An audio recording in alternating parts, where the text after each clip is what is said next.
October 4th, 1967. The Shag Harbor Incident. Shag Harbor is a small fishing community on the south shore of Nova Scotia. It is one of several small villages of the district of Barrington.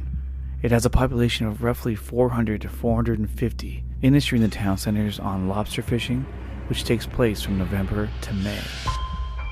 On October 4th, 1967, multiple people saw a chain of lights in the sky which seemed to angle down and impact into the ocean of Shag Harbor.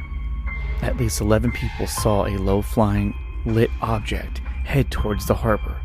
Multiple witnesses reported hearing a whistling sound like a bomb, and then a whoosh, and finally a loud bang. The object was never officially identified and was therefore referred to as an unidentified flying object in the Government of Canada's documents. The Canadian military became involved in a subsequent rescue and recovery effort. The initial report was made by a local resident, Laurie Wiggins, and his 4 friends. Driving through Shag Harbor on Highway 3, they spotted a large object descending into the waters of the harbor. Attaining a better vantage point, Wiggins and his friends saw the object floating 250 to 300 meters offshore of the waters of Shag Harbor. Wiggins contacted the RCMP, which is the Royal Canadian Mounted Police detachment in Barrington Passage, and reported he had seen a large airplane or small airliner crash into the waters of Shag Harbor. Assuming an aircraft had crashed, within about 15 minutes, the 2 RCMP officers arrived at the scene. Concerned for the survivors, the RCMP detachment contacted the Rescue Coordination Center in Halifax to advise them of the situation and ask if any aircraft were missing. Before any attempt at rescue could be made, the flying object, with lights still showing, started to sink and disappeared from view.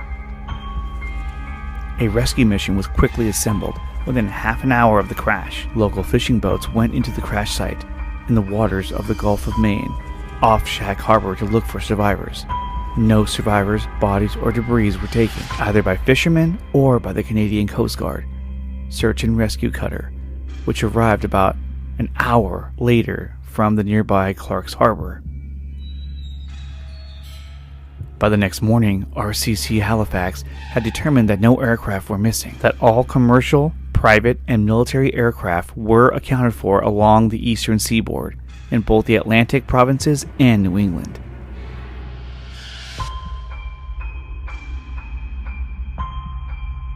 Two days after the incident had been observed, a detachment of Navy divers from Fleet Diving Unit Atlantic was assembled for the next 3 days. They combed the sea floor of the Gulf of Maine off Shag Harbor looking for the object.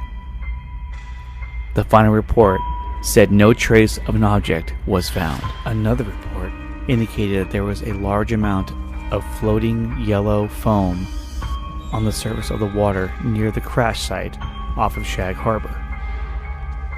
Could this foam have been from the unidentified flying object that crashed into the ocean? Though the reports said that no trace of an object was found, the Shag Harbor incident received extensive front-page coverage in the Halifax Chronicle-Herald. The paper ran a headline story on October 7th titled, "Could Be Something Concrete in the Shag Harbor UFO." The article, by Ray McLeod, included witness descriptions of the alleged object and crash, the Air Force search and rescue effort, and the Navy's underwater search that was underway, including 3 additional divers from the Fleet Diving Unit Atlantic. The head of the Air Force's Air Desk in Ottawa was also quoted saying, "Air Force was very interested in the matter. We've got hundreds of reports every week, but Shag Harbor incident is one of the few where we may get something concrete on it."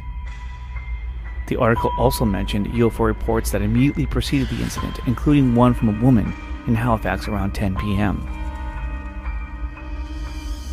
The Chronicle-Herald ran another story on October 9th titled, "UFO Search Called Off," stating that the Navy had ended an intensive undersea search for the mysterious unidentified flying object that disappeared into the ocean here Wednesday night.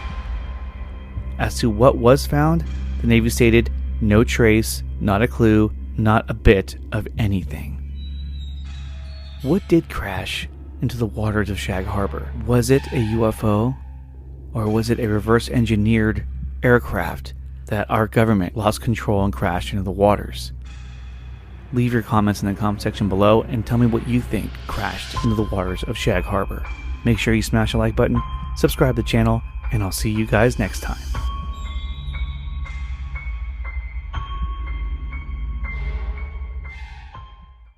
Ready to generate more leads from your website, Google, and your social channels without having to spend money on ads? Our platform provides you with an easy-to-use communication stream that sucks in free leads from your website, Google, Facebook, and Instagram, enabling you to reply and convert them into customers from your computer or from our mobile app. We'll even turn your inbound calls into text message conversations, so you'll never miss another lead again. Once you've converted a satisfied customer, you can shoot them a Google review request with a click of a button, which will explode your positive reviews and increase your position in search engines.